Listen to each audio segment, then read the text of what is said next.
Bonjour, je suis Hakim L'Alam et je vous propose ma chronique du mardi 28 mars 2023. Elle s'intitule Fin de la récré fric-frac. Purée, depuis le temps que j'attends qu'un mec ou une nana en poste en haut, en poste aux avant-postes, balance une parole, un chouïa sensé. Je l'ai enfin entendu cette parole-là, sortie de la bouche du tout nouveau ministre du Commerce. Interrogé sur le conditionnement de l'huile de table et de ce qu'il allait advenir des velléités de l'ancienne administration fric-frac de bannir les bidons de 5 litres, afin, nous avait-on dit à ce moment-là, entre deux arcs-en-ciel hijabisés, d'en finir avec la spéculation, le nouveau premier commerçant du pays, Payeb Zitouni, a ravi mes oreilles avec cette réponse qui ne peut se marchander. C'est un faux débat, a-t-il dit. Pas question de supprimer quoi que ce soit. Voilà, très fini la trop longue récré fractionniste, l'économie d'apothicaire de district, les programmes échafaudés sur les terrasses des cafés et du petit commerce. Zitouni vient surtout redonner un peu de cette dignité aux citoyens considérés d'un bloc comme une masse de spéculateurs avérés.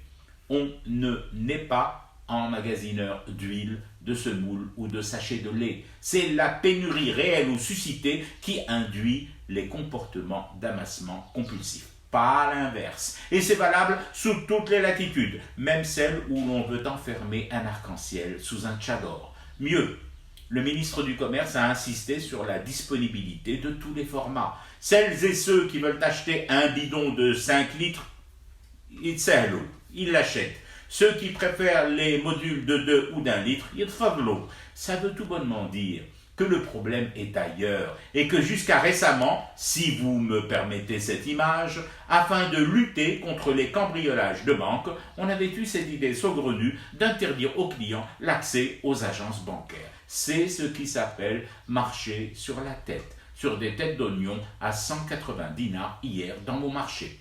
En même temps, ce retour à la raison, au bon sens managérial d'un secteur aussi sensible, montre à quel point la tâche de l'équipe Zitouni est immense, énorme, voire herculéenne.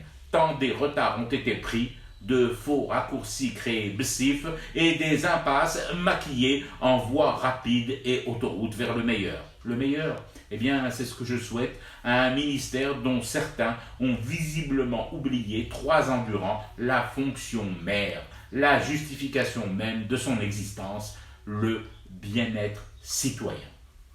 Je fume du thé et je reste éveillé, le cauchemar continue. C'était Hakim L'Alam, je vous retrouve demain pour une autre chronique et une autre façon de dire son amour à l'Algérie.